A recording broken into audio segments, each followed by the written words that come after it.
ରାମକୃଷ୍ଣ ଶିକ୍ଷାନୁଷ୍ଠାନରେ ସାଧାରଣତନ୍ତ୍ର ଦିବସ ଓ ବାର୍ଷିକ କ୍ରୀଡ଼ା ଉତ୍ସବ ପାଳନ। ଅନୁଗୁଳ ଜିଲ୍ଲା ଆଠମଲ୍ଲି ଉପଖଣ୍ଡ ତେନ୍ତୁଳି ପଥରରେ ଥିବା ରାମକୃଷ୍ଣ ଶିକ୍ଷାନୁଷ୍ଠାନରେ 77ତମ ସାଧାରଣ ଦିବସ ଓ ବାର୍ଷିକ କ୍ରୀଡ଼ା ଉତ୍ସବ ପାଳନ ହୋଇଯାଇଛି। ରାମକୃଷ୍ଣର ଅଧ୍ୟକ୍ଷ ଗୋବିନ୍ଦ ଚନ୍ଦ୍ର ନାୟକଙ୍କ ତତ୍ତ୍ୱାବଧାନରେ ହୋଇଥିଲା। ଏଥିରେ ମୁଖ୍ୟ ଅତିଥି ଭାବେ ରାମକୃଷ୍ଣ ଶିକ୍ଷାନୁଷ୍ଠାନ ଓ ଶ୍ରୀରାମଦେଓ କଲେଜର ପ୍ରତିଷ୍ଠାତା ପ୍ରଶାନ୍ତ କୁମାର ପ୍ରଧାନ ଜାତୀୟ ପତାକା ଉତ୍ତୋଳନ କରିଥିଲେ ଓ ସାଧାରଣତନ୍ତ୍ର ଦିବସ ଉପରେ ଆଲୋକପାତ କରିଥିଲେ ଏବଂ ବାର୍ଷିକ କ୍ରୀଡ଼ା ଉତ୍ସବରେ ଶ୍ରୀରାମଦେଓ କଲେଜର ଅଧ୍ୟକ୍ଷ ସତ୍ୟଜିତ ସାହୁଙ୍କ ଅଧ୍ୟକ୍ଷତାରେ ହୋଇଥିଲା।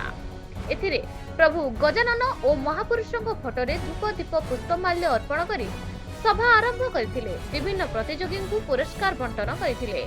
ସାଂସ୍କୃତିକ କାର୍ଯ୍ୟକ୍ରମ ଛାତ୍ରଛାତ୍ରୀ ମାନଙ୍କ ଦ୍ୱାରା ଗୀତ ନାଚ ହୋଇଥିଲା।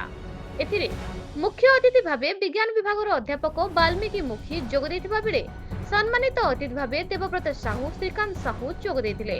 ରାମକୃଷ୍ଣ ଶିକ୍ଷାନୁଷ୍ଠାନର ସମସ୍ତ ଷ୍ଟାଫ ସହଯୋଗ କରିଥିଲେ।